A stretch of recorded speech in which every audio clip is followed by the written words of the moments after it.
नमस्कार, मेरा नाम है अंजनी और आप देख रहे हैं गांव देहात की चुनाव यात्रा सुल्तानपुर में मौजूद है। हम लोग मौजूद हैं 190 विधानसभा लभुआ में।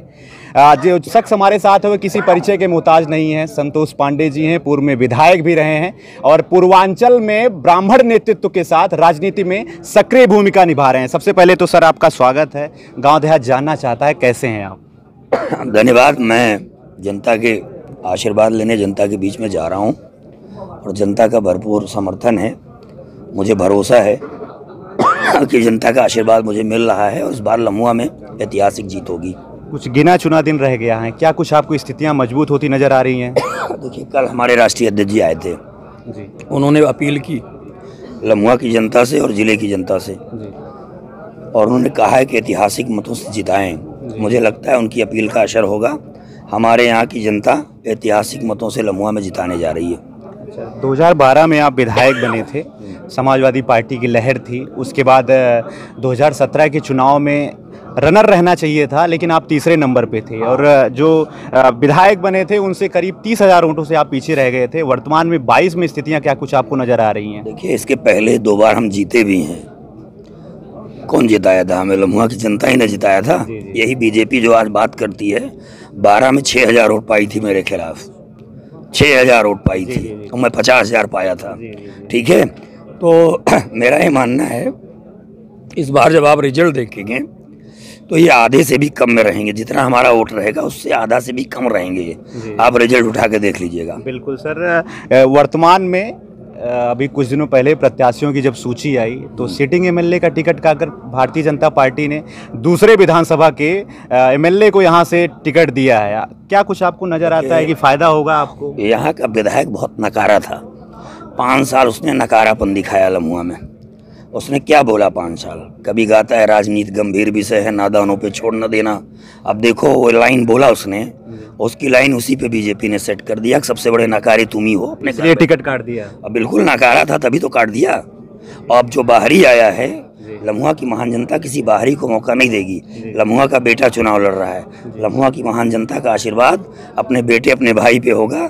ऐसे नकारा, एक नकारा ये था, अब दूसरा नकारा आ गया। जयसिंहपुर में जाके जनता से पूछाइए कितना बड़ा नकारा है। अच्छा, यूपी की राजनीति में जात बहुत बड़ी भूमिका निभाती है और एक जाति विशेष की अगुवाई आप करते हैं, उनके विकास की बात करते हैं, ब्राह्मण समुदाय की बात करते हैं। तो जो 2000 यहाँ लम्हुआ में जो जातिगत स्थितियां हैं 80,000 एससी हैं, उसके अलावा ठाकुर और ब्राह्मण जो बहुत बड़ी भूमिका निभाते हैं। हर बार वही लोग निर्णायक भूमिका में रहते हैं कि किसको विधायक बनाएंगे किसको नहीं बनाएंगे। तो आपको क्या लगता है कि जातिगत फैक्टर इस बार आपके साथ ऐसा है? जहाँ तक ब्राह्मणों की आवाज़ उठाने की बात है, मैं और जातियों के जो लोग पॉलिटिक्स करते हैं उनसे भी अपील करता हूँ वो हमसे सीखें, वो भी अपनी जातियों की आवाज़ उठाएं।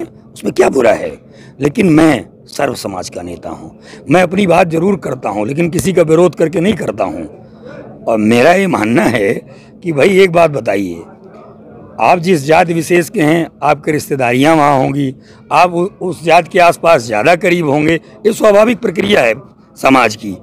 लेकिन मेरा ये मानना है मैं सभी जातियों का नेता हूँ, सर्व समाज को लेके चलता हूँ। हमारे बारे में आप पता कर लें, कोई दलित समाज का हो, क्षत्रिय समाज का हो, वैश्य समाज का हो, पिछड़े समाज का हो, मुस्लिम समाज का हो, जो मेरे साथ रहता है मैं उसके साथ रहता हूँ। ये मेरा सीधा फार्मूला है। मैं जातिवादी नहीं हूँ, मित्रवादी हूँ। जाति की बात तब आती है जब हमारी जाति विशेष के लोगों को कहीं परेशान किया जाता है, तो हमारा धर्म कर्तव्य बनता है कि मैं आवाज़ उठाऊँ। कल सूबे के पूर्व मुख्यमंत्री जी सुल्तानपुर आए, विधानसभा 5 विधानसभा के प्रत्याशी मौजूद थे और उनको जिताने की उन्होंने अपील की। आप पहुंचे, आपने फरसे से उनका स्वागत किया और उन्होंने कहा कि ये मेरा सौभाग्य है कि मुझे जो है दर्शन करने का, पूजा पाठ करने का मौका मिला। अपने आप को सौभाग्यशाली मान रहे थे। लेकिन कहीं ना कहीं 2012 में जब इनकी सरकार बनी थी, समाजवादी पार्टी की आपकी सरकार बनी थी, तो लोग ये कह रहे थे कि जातिगत राजनीति समाजवादी पार्टी में होती है, गुंडई और कानून व्यवस्था ध्वस्त रहती है। तो आपको क्या लगता है कि आप धीरे धीरे उनके अंदर भी हिंदुत्व की भावनाओं को ज़्यादा प्रेरित कर रहे हैं? देखिए, अखिलेश यादव जी के पिताजी मुलायम सिंह जी हनुमान जी के बहुत बड़े पुजारी हैं और उनकी जो पत्नी है हमारी सांसद जी डिम्पल जी, वो नवरात्रि में व्रत रखती हैं। आपने देखी होगी बहुत सारे फोटो। देखिए, हर व्यक्ति धार्मिक होता है। अब ये लोग ठेकेदारी ज़्यादा करते हैं, दुकान ज़्यादा चलाते हैं, जैसे इनका दिखता है। स्वाभाविक बात है।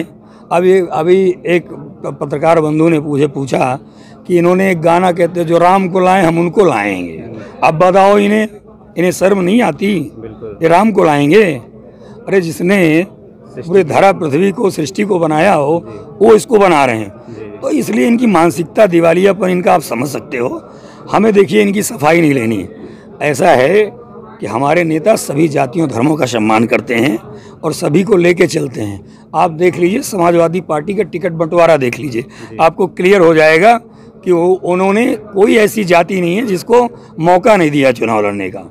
आप सूची टैली कर लीजिए ना। बिल्कुल बिल्कुल सर, एक जानकारी मैं और आपसे चाहूँगा। जैसे बहुत सारे समर्थक आपके यहाँ मौजूद हैं, हम लोग भी आए तो धीरे धीरे इनकी संख्या बढ़ती चली जा रही है। आपकी गाड़ियों में, काफिलों में भी लश्कर के साथ संख्या बढ़ती जा रही है और उसके बहुत सारे वीडियो जब लोग यूट्यूब पे सर्च करते हैं, उसके सर्च में ऑप्शन रहता है संतोष पांडे 190 विधानसभा का काफिला। तो अब जो है चुनाव छोटा हो या बड़ा, एक समर्थकों का, गाड़ियों का, मतलब बहुत सारा चुनाव की परिभाषा ही दिन प्रतिदिन बदलती जा रही है। इनकी कुछ वैल्यू रहती है चुनाव में? देखिए, चुनाव में जनता अपने नेता को चाहती है कि हमारा नेता जो है मजबूती से दिखे। जी। मैं कोशिश करता हूं, और जहां तक बात इसका है, चुनाव में संसाधन की जरूरत तो पड़ती है आपको। तो हमारी टीम है, हमारे लोग हैं, सब संसाधन भी प्रोवाइड कराते हैं, ताकत भी देते हैं। और मेरा ये मानना है कि अब पैटर्न चेंज हो गया है, राजनीति का एकदम चेंज है। और नौजवान जो हैं उनकी अलग स्टाइल है राजनीति करने की, और उनकी अलग सोच है। तो मेरा ये मानना है कि देखिए, जैसे जैसे समय परिवर्तित होता है उसी तरीके से कार्य करना पड़ता है। बिल्कुल। तो हमारे तमाम साथी ऐसे हैं जो हर तरह से मुझे सहयोग करते हैं, उनके साथ जुड़ जाते हैं। हम बिल्कुल जुड़ जाते हैं। और मैं देख रहा हूँ कि जो हमारे यहाँ की महान जनता है लम्हुआ की, उसने मन बना लिया है कि इस बार बाहरियों को उखाड़ फेंकेंगे और अपने बेटे को मजबूती देके लखनऊ भेजेंगे। गांव देहात में मुद्दे की बात भी थोड़ा सा कर लेते हैं, ये तो अन्य विषय था। यहाँ पे विकास की स्थितियों के बारे में अभी हम लोग सर्वे कर रहे थे, तो किसानों की बड़ी समस्याएं नज़र आई। छुट्टा जानवरों से वो लोग प्रताड़ित थे। तो रोजगारों की बहुत सारी समस्याएं यहाँ पे हैं। लोग विधायक बनते हैं तो उनके साथ अपेक्षाएँ बन जाती हैं कि भैया विधायक हो गए हैं तो हमको भी नौकरी दिलाएंगे, हमारा भी बहुत सारा काम करेंगे। तो किसानों के लिए क्या कुछ संतोष पांडे जी बेहतर करेंगे? रोजगार के माध्यम से युवाओं को जोड़ेंगे, क्योंकि ये जो युवा आपसे जुड़ रहा है, अभी आपने कहा कि लोग हमसे जुड़ जाते हैं, चुनाव के बाद बहुत सारे नेता भूल जाते हैं युवाओं को। देखिए, नौजवान हमारे काम को पहले भी देख चुका है। हमारे भैया एमएलए थे तब भी, हम एमएलए थे तब भी, और हम एमएलए नहीं थे तब भी। ऐसा है कि हमारी ये कोशिश है कि जो किसान पहले छुट्टा जानवरों से बहुत आतंकित हैं, उससे मुक्ति मिले इन्हों। और दूसरी बात ये है कि जो नौजवानों की बात है, नौजवानों की बहुत छोटी मोटी अपेक्षाएं होती हैं। वो चाहते हैं, पहले तो मैंने देखा कि विधायक को ही चाहते हैं कि विधायक हमको पहचान ले। 5 साल यहाँ जो इसके पहले विधायक था, उससे लोग इसीलिए उबे कि उसके पास 10 बार जाइए, हर बार पूछता था कहाँ से आए हो। और यहाँ जितने नौजवान हैं पूछ लीजिए, मैं किसका नाम नहीं जानता। मैं कम से कम लम्हुआ विधानसभा में 10,000 लोगों का नाम जानता हूँ। ये अगर 100 नाम जानते हैं तो मैं 10,000 लोगों का नाम जानता हूँ। तो ये भी बहुत बड़ा कारण है कि लोग हमसे जुड़े हैं। और मेरा ये मानना है कि देखिए, नौजवान इस बार बगैर कहे अपना सब कुछ झोंक के अपने भाई को जिता रहा है। आप रिजल्ट देखिएगा इस बार का, बहुत अप्रत्याशित नजर आएगा, बहुत बड़ा रिजल्ट होगा। 190 विधानसभा लम्हुआ की जनता के नाम आपका संदेश? मैं अपील करता हूं आपके माध्यम से, लोग मुझे आशीर्वाद दे रहे हैं, मैं उन्हें धन्यवाद कहता हूं। और इस बात का वादा करता हूं कि इनके मान सम्मान स्वाभिमान के लिए मैंने हमेशा लड़ा है, आगे भी लड़ेंगे।